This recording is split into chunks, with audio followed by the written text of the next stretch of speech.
আসসালামু আলাইকুম ভিউয়ার্স, আশা করছি সকলে ভালো আছেন। 8 থেকে 15,000 টাকা বাজেটের মধ্যে দেশের বাজারে সবচেয়ে বেশি বিক্রিত হওয়া মোবাইল সিরিজের মধ্যে জনপ্রিয় নাম কিন্তু টেকনো স্পার্ক সিরিজ। তো এই সিরিজের আরও একটি স্মার্টফোন টেকনো স্পার্ক 8C এই স্মার্টফোনটি লঞ্চ হয়ে গিয়েছে এবং 3GB 64GB ভ্যারিয়েন্টের প্রাইস টাকা হয়েছে 11,990 টাকা। অপরদিকে 4GB 128GB ভ্যারিয়েন্টের প্রাইস টাকা হয়েছে 13,990 টাকা। তো অনেক বড় বড় ইউটিউবারদের কাছ থেকে হয়তো এই ফোনটির রিভিউ আপনারা অলরেডি আগে পেয়েই গিয়েছেন, তবু এই ভিডিওতে ক্লিক করার জন্য অসংখ্য ধন্যবাদ। তো আমরা যারা ফোন কিনতে চাই আসলে এই ফোনটি কেমন তা অনেক ভিডিও দেখার পরেই কিন্তু একটি ফোন কেনার আমরা ডিসিশন সাধারণত নিয়ে থাকি মিডল ক্লাস ফ্যামিলির ছেলেপেলে। তো ভিউয়ার্স, আজকের এই ভিডিওতে এই ফোনটি নিয়ে আসলে এই ফোনটি কি এই বাজেটে সবচেয়ে বেস্ট কিনা এবং গেমিং পারফরমেন্স কেমন হতে যাচ্ছে এবং এই ফোনটি আপনার জন্য বেস্ট হতে যাচ্ছে কিনা সকল কিছু নিয়েই এই ভিডিওতে বিস্তারিত আমরা আলোচনা করতে যাচ্ছি। সো অবশ্যই ভিডিওটি খুবই স্পেশাল হতে যাচ্ছে, এর জন্য ফার্স্ট টু লাস্ট পর্যন্ত ওয়াচ করবেন। আর চ্যানেলটিতে নতুন হলে অবশ্যই ভিডিওতে একটি লাইক করে চ্যানেলটিকে সাবস্ক্রাইব করে হয়ে যান ফ্যামিলির একজন নতুন সদস্য। So viewers, let's start this video. তো ফোনটির বক্সটিকে আনবক্সিং করলেই দেখতে পারবো প্রথমেই থাকছে মোবাইল ফোনটি, তার নিচে দেখতে পারবো কিছু পেপারস অ্যান্ড ব্যাক কভার, তার নিচে থাকছে micro USB, data cable and charging adapter, যেটি কিনা 10W ফাস্ট চার্জিং সাপোর্টেড। তো এবার মুভ করা যাক এই স্মার্টফোনটিতে। তো ফোনটির ফ্রেম এবং রিয়ারে দেখতে পারবো পলিকার্বনেটেড ম্যাটেরিয়াল, যেটি কিনা ম্যাট ফিনিশের সাথে আসতে যাচ্ছে। এক্ষেত্রে মোবাইলটিতে দাগ পড়ার সম্ভাবনা কিন্তু অনেকটাই কম। যাই হোক, ব্যাক কভারটি ইউজ করবেন, রিকমেন্ড থাকলো।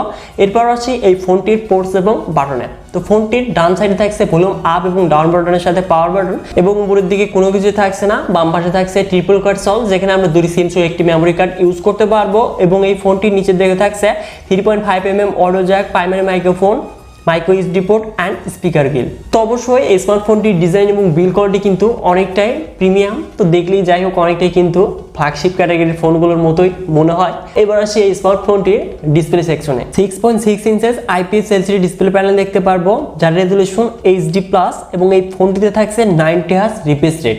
সো অবশ্যই এই বাজেটে মনে হয় না বাংলাদেশে কোনো ফোনেই 90Hz রিফ্রেশ রেট প্রোভাইড করা রয়েছে।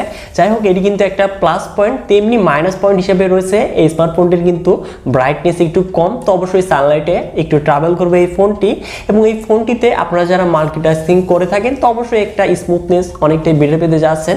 তো যাই হোক, একদমই যে খারাপ বলা চলে এই বাজেটে, খারাপ কিন্তু বলা যায় না।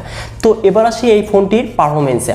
অ্যান্ড্রয়েড ভার্সন 11 এর সাথে হাইওস 7.6 রান করবে, যেখানে চিপসেট হিসেবে থাকছে ইউনিসক্স T606, যেটি কিনা 12nm আর্কিটেকচার তৈরি একটি অক্টোকোর প্রসেসর, যার সর্বোচ্চ ক্লক স্পিড 2 GHz, যাতে জিপি হিসেবে থাকছে Mali-G 57। অবশ্যই এখানে গেমিং এক্সপিরিয়েন্সের কথা যদি আমি বলতে চাই তাহলে আপনারা মনে করেন কলকম স্ন্যাপড্রাগন 662, অপরদিকে মিডিয়াটেক হিলিও G70। তো এই দুটি চিপসেটের যেমন গেমিং এক্সপিরিয়েন্স তেমনটাই কিন্তু এই ফোনটি থেকে আমরা পেতে যাচ্ছি এই চিপসেটটি দ্বারা। সো অবশ্যই বলতেই হচ্ছে এই বাজেটে কিন্তু অনেকটাই বেটার চিপসেটই বলা চলে এই ফোনটিকে। তো আপনারা যারা ফ্রি ফায়ার এবং পাবজি প্লে করবেন তো অবশ্যই এখানে মিডিয়াম সেটিংসে একটু ল্যাগের হয়তো দেখা পেতে পারেন, তবুও ভালোভাবে কিন্তু প্লে করতে পারবেন এবং যে বাকিগুলো গেম রয়েছে সেই গেমগুলো কিন্তু ইজিলি প্লে করতে পারবেন। সো অবশ্যই এই বাজেটে গেমিংয়ের দিক দিয়ে বিবেচনা করলে অবশ্যই গেমিংয়ের দিক দিয়ে কিন্তু এই ফোনটি এগিয়ে থাকছে। তো এবার মুভ করা যাক এই স্মার্টফোনটির ক্যামেরাতে। তো রিয়ারে দেখতে পারবো ডুয়াল ক্যামেরা সেটআপ, যার মেইন ক্যামেরাটি 13 মেগাপিক্সেল, যার অ্যাপারচার হলো 1.8, অপরদিকে সাথে থাকছে 2 মেগাপিক্সেল AI লেন্স এবং এই ফোনটি দিয়ে আমরা সর্বোচ্চ 1080p 30 fps ভিডিও রেকর্ড করতে পারবো এবং এই ফোনটির ফ্রন্টে থাকছে 8 megapixel selfie camera.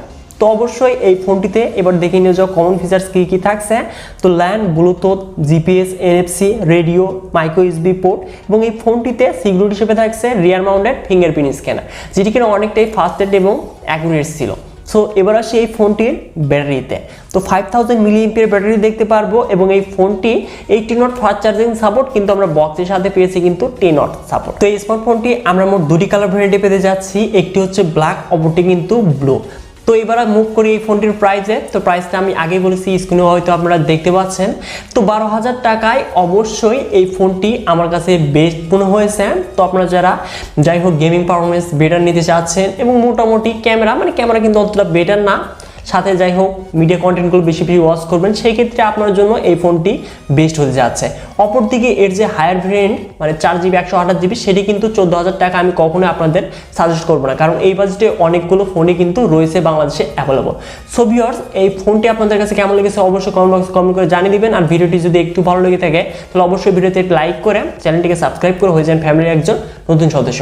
So viewers, দেখা হচ্ছে পরবর্তী নতুন কোনো ভিডিও নিয়ে।